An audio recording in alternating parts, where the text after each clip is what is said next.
Banyak kita berubah ya. Dulu pengantin baru kita manggilnya romantis banget, betul nggak Bu?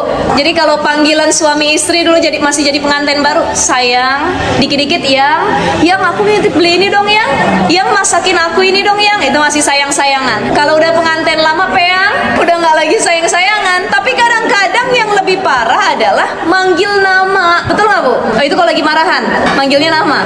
Baru nikah, WA-nya so sweet sekali Bu. Suamiku, my love. Itu baru nikah tuh. Imam terbaikku. Itu nama WA-nya. 5 tahun, 6 tahun berumah tangga, baru tahu aibnya, bertengkar sana sini, diganti namanya nama suaminya, Saripudin. Tukang ngomel katanya. Ini dan lain sebagainya. Nauzubillahi min zalik ya Allah. Ini jangan sampai kita begitu ya Bu ya. Panggilannya berubah, sikapnya berubah. Mudah-mudahan mau selama apapun rumah tangga tetap harmonis insyaallah. Kita lagi sholat duha, suami manggil, batalin dulu. Jangan sampai jadi murka suami kita, apalagi suami kita mau makan, lapar. Ntar dulu bininya sholat duha 8 rakaat lagi. Allahu Akbar, Allahu Akbar. Ini kepekaan itu harus kita latih. Ya, jangan sampai udah sholat dulu, anak udah nangis, padahal sholat duha yang diutamain apa? Yang lebih mudorot.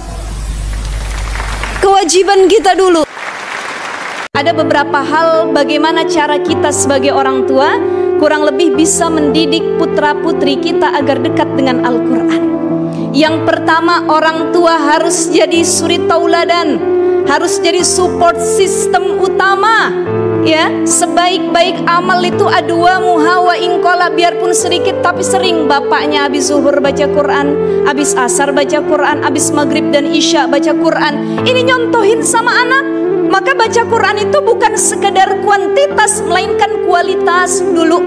Kata Abu Abdurrahman As-Sulami, nih sahabat Nabi itu kalau belajar Quran sama Nabi, udah belajar 10 ayat, nggak mau menghafal lagi yang 10, nambahin hafalan lagi sebelum dia mengamalkan 10 ayat tersebut.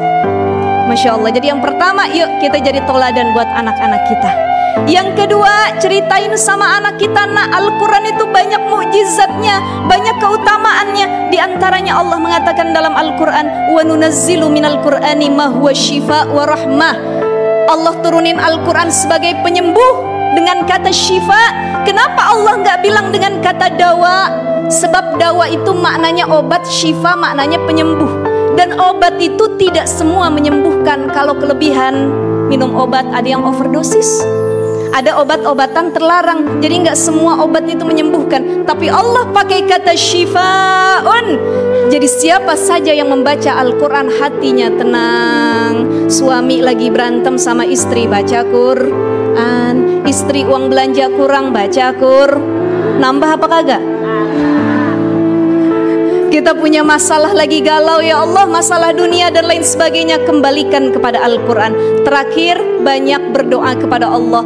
Allahumma rzuqna hubbal Quran wa syauq ila qiraatih. Ya Allah, karuniakan kepadaku dan keluargaku untuk cinta terhadap Al-Quran dan selalu merindukan dekat dengan Al-Quran. Amin ya Allah ya Rabbal alamin. Amin. Banyak orang yang mencampurkan antara yang hak dengan yang batil.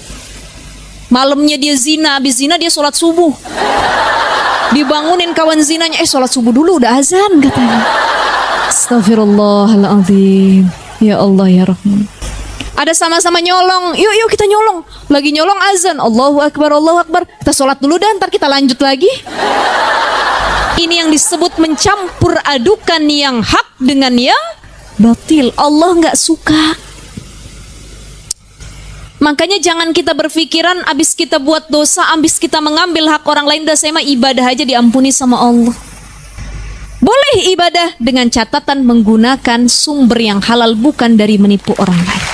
Para mayit itu ketika dalam kubur mereka mengatakan, ya Allah, kalau saya punya kesempatan lagi, saya akan sholat tepat waktu dan tidak akan meninggalkan sholat. Ya Allah, kalau saya punya kesempatan lagi, saya akan menjadi orang yang dermawan, ahli sedekah. Kalau saya punya kesempatan lagi, saya nggak bakal mau melakukan dosa, ya Allah. Tapi nyatanya kata Allah, hatta zurtumul maqabir, udah nggak ada kesempatan lagi, udah terlanjur masuk. Makanya sungguh sia-sia, sungguh rugi orang yang dia belum siap menghadapi kematian, tapi tiba-tiba kematian itu hadir. Yang kedua, dia disiksa dalam kubur itu sebab selama hidupnya tukang adu domba. Jadi yang satu karena ceboknya nggak benar, istinjanya nggak benar, yang satu lagi karena hobi ngadu domba. Ini disiksa dalam kubur. Makanya kalau ada orang masuk kubur kemudian disiksa perkara cebok, bahasa kita, ya Allah, gara-gara istinja cebok nggak benar disiksa dalam kubur. Kenapa disiksa? Karena syarat sah sholat adalah suci dari 2 hadas. Kalau bersucinya saja dia nggak benar-benar, nggak sungguh-sungguh, gimana ibadahnya mau diterima sama Allah? Ini yang harus ditekankan. Tahiran minal hadasaini al-asghari wal akbar, suci dari hadas kecil maupun hadas besar. Jadi ibadah apapun kan harus bersuci, betul nggak Bu? Kita mau haji harus bersuci, kita mau sholat harus wudu, kita mau ibadah apapun harus mandi wajib, nggak boleh kita haid, nifas, junub dan lain sebagainya, harus suci dulu. Kalau kita nggak sungguh-sungguh ngebenerinnya, maka sholat kita, ibadah kita pun nggak akan benar. Coba lihat iblis, ketika dia suruh sujud kepada Adam, apa dia bilang? Ana khairu minhu, khalaqtani min nar wa khalaqtahu min tin. Nggak mau ya Allah, aku lebih baik dari Adam. Adam dari tanah diciptain, aku dari api. Padahal sudah ditegur sama Allah. Kata Allah, hei iblis, kok kamu nggak mau sujud sama Adam? Udah keluar kamu dari surga. Marah nih Allah. Allah mengutuk, murka sama iblis. Di situ iblis tidak bertobat. Di situ iblis tidak mengakui kesalahannya. Malah dia apa bilang? Aku lebih baik kok, benar. Apa yang aku ucapin tuh benar. Tuh.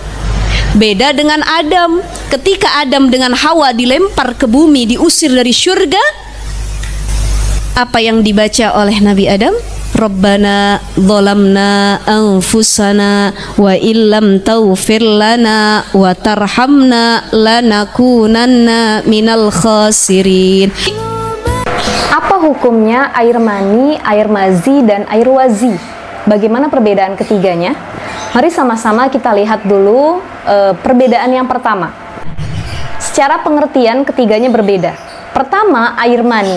Air mani adalah al-ma'ul ladzi yakhruju 'inda ishtidadi syahwati.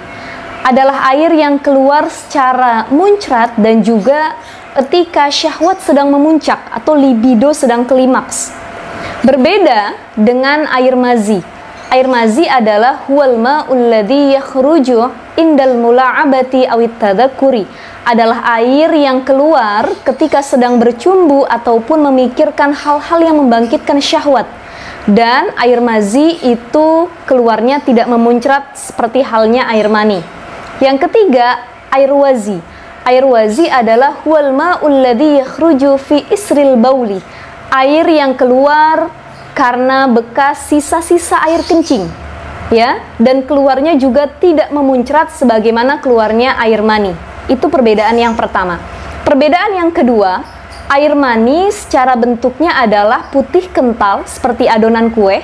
Kalau sudah kering dia putihnya seperti telur.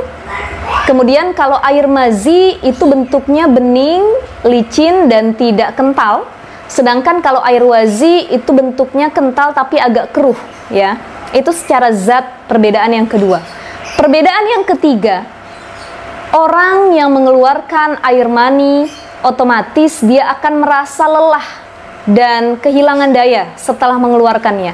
Berbeda dengan orang yang mengeluarkan air mazi ataupun air wazi, tidak merasa lemah, loyo ataupun tidak berdaya setelah mengeluarkannya. Perbedaan yang selanjutnya adalah air mani dihukumi suci, berbeda dengan air mazi dan air wazi yang dihukumi najis. Maka orang yang keluar air mani, walaupun air maninya suci, tetapi keadaannya dia sedang berhadas besar.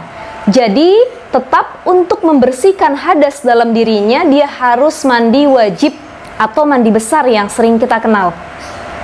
Berbeda dengan orang yang keluar air mazi ataupun air wazi, karena statusnya tidak suci dan dihukumi najis, tetapi najisnya bukan najis yang harus dihilangkan dengan mandi besar, cukup dihilangkan dengan kewajiban berwudu. Maka kalau pengen sholat, ketika kita keluar mazi ataupun wazi, dibersihkan dulu. Setelah dibersihkan, wajib orang yang keluar mazi ataupun wazi berwudu, baru dia boleh melaksanakan sholat. Sedangkan orang yang keluar mani, sebelum dia sholat, maka dia harus mandi wajib terlebih dahulu, baru dia boleh melaksanakan sholat. Itulah teman-teman, perbedaan mani, mazi, dan juga wazi.